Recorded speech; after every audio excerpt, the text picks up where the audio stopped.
ሰላም ጤና ይስጥልኝ አድማጭ ተመልካቾቻችን፣ ለዕለቱ የያዝናቸውን ዋና ዋና ጉዳዮች ማሰማት እንጀምራለን።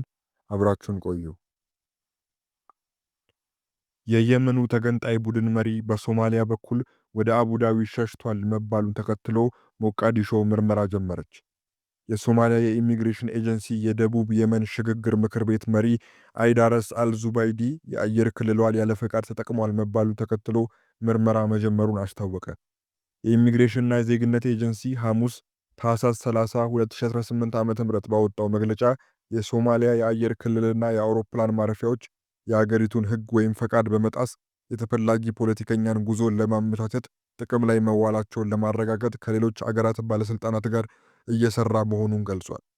ሮይተርስ የዜና ወኪል የተገንጣይ ቡድኑ መሪ በጀልባ ወደ በርበራ ካመራ በኋላ በሞቃዲሾ በኩል ወደ አቡዳቢ መሄዱን ዘግቧል። የዜና ወኪሉ በየመን በሳውዲ አረቢያ የሚመራውን ጥምረት ጠቅሶ እንደዘገበው የደቡብ የመን የሽግግር ምክር ቤት መሪ አይዳረስ አልዙባይዲ ወደ የተባበሩት አረብ ኤሚሬትስ በሶማሌላንድ በኩል አድርጎ አምልጧል። የአማጺ ቡድኑ መሪ ያመለጠው በሪያድ የሰላም ንግግር ለማድረግ እቅድ ተይዞ እያለ ሲሆን ሳውዲ አረቢያ ዩኤኢ ከአገር እንዲወጣ ረድተዋለች በማለት ወቅሳለች። የሶማሊያ መንግስት ግን አይዳረስ አልዙባይዲ በጀልባ ወደ ሶማሊላንድ ስለማምራቱ የጠቀሰው ነገር የለም። የሶማሊያ የኢሚግሬሽን ኤጀንሲ ዙባይዲ በሞቃዲሾ የአየር ክልል በኩል መውጣቱ ከተረጋገጠ እርምጃዎቹ የሶማሊያን ሉዓላዊነትና የኢሚግሬሽን ሕጎች ላይ ከባድ ጥሰት መፈጸማቸውን እንደሚያመለክቱ ተናግሯል። ተፈላጊ ሰዎችን ማዘዋወር ወይም ያለ ፈቃድ በግዛቱ ላይ የሚደረጉ ማናቸውም የተናጠል እንቅስቃሴዎችን ማመቻቸት ተቀባይነት የሌለው መሆኑን አጽንኦት ሰጥቷል። ሐሙስ ዕለት ሳውዲ አረቢያ የተባበሩት አረብ ኤሚሬትስን የየመን ተገንጣይ ቡድን መሪ የሆነውና በአገር ክህደት ወንጀል የሚፈለግ ግለሰብን ከአገር ወጥቶ ወደ አቡዳቢ እንዲሸሽ በማድረግ ወንጅላታለች።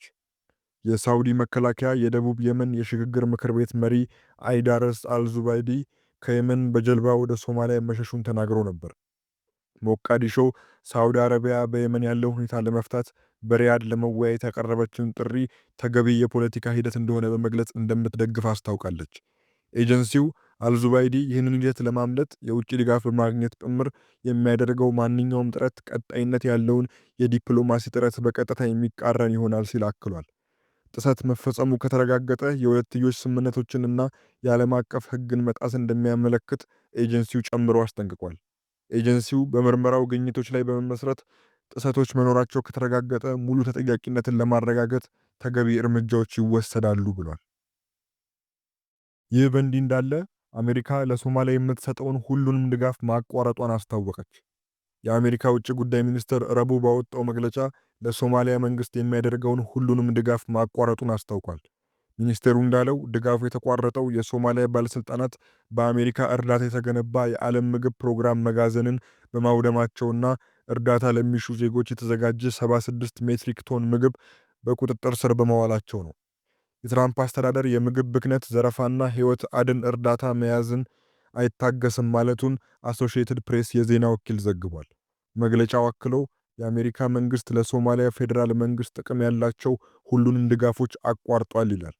የተቋረጠው ድጋፍ የሚቀጥለው የሶማሊያ መንግስት ተቀባይነት ለሌለው ድርጊቱ ኃላፊነት የሚወስድ ከሆነና አስፈላጊውን እርምጃ ከወሰደ ነው። አሜሪካ ለሶማሊያ የምትሰጠው ድጋፍ መቋረጡ የተሰማው የትራምፕ አስተዳደር በዩናይትድ ስቴትስ የሚገኙ ሶማሊያውያን ላይ ትችት እያሰማ በሚገኝበት ወቅት ነው። ዋሽንግተን ወደ አሜሪካ መምጣት በሚፈልጉ ሶማሊያውያን ላይ ጠንከር ያለ ገደብ የጣለች ሲሆን አሜሪካ የሚገኙ ሶማሊያውያንም ስጋት ላይ እንዳሉ ይነገራል። የትራምፕ አስተዳደር ለሁለተኛ ጊዜ ወደ ስልጣን ከመጣ በኋላ የአሜሪካ ዓለም አቀፍ የልማት ተራድኦ ድርጅትን ማፍረሱም ይታወሳል። የቻይና የውጭ ጉዳይ ሚኒስትር ከ40 ዓመት ገደማ በኋላ ለመጀመሪያ ጊዜ ሶማሊያን ሊጎበኙ ነው። የቻይና የውጭ ጉዳይ ሚኒስትር ዋንግ ዩ ከዛሬ ጀምሮ ለ5 ቀናት ለሚቆይ ይፋዊ ጉብኝት ወደ ኢትዮጵያ፣ ሶማሊያ፣ ታንዛኒያና ሌሴቶ ሊጓዙ መሆኑን መስሪያ ቤታቸው አስታውቋል። የቻይና የውጭ ጉዳይ ሚኒስትር ለመጨረሻ ጊዜ በሶማሊያ ጉብኝት ያደረጉት በአውሮፓውያኑ በ1980ዎቹ እንደሆነ የዜና ወኪሉ ሮይተርስ ዘግቧል። ከታህሳስ 29 እስከ የሚቀጥለው ሳምንት ሰኞ ጥር 4 2018 ዓ.ም የሚቆየው ጉዞ የቻይናው የውጭ ጉዳይ ሚኒስትር በአዲሱ አውሮፓውያን ዓመት የሚያደርጉት የመጀመሪያው ጉብኝት እንደሚሆን መግለጫው ያስረዳል።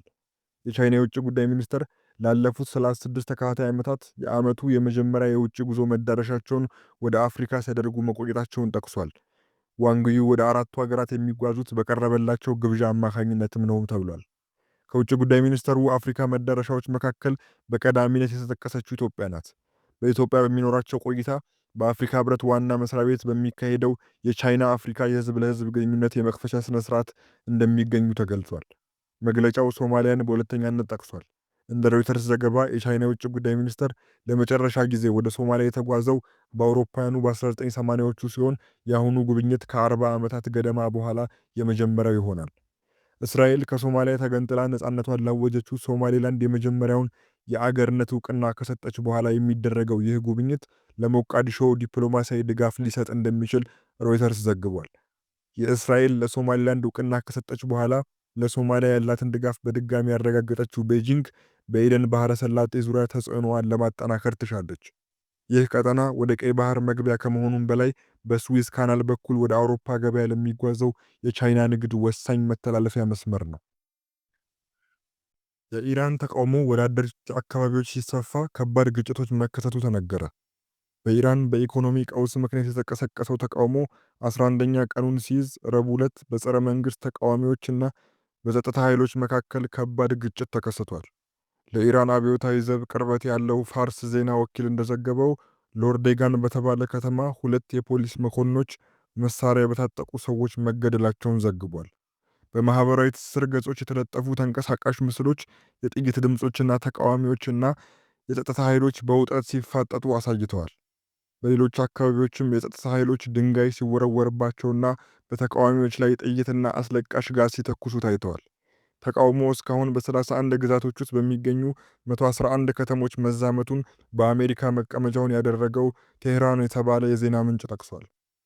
የዜና ምንጩ በተቃውሞ ቢያንስ 34 ተቃዋሚዎችና ኢራን በጸጥታ ኃይል አባላት መገደላቸውን፣ 4 ሰዎች መገደላቸውና 2200 የሚሆኑ ተቃዋሚዎች ደግሞ መታሰራቸውን አስታውቋል።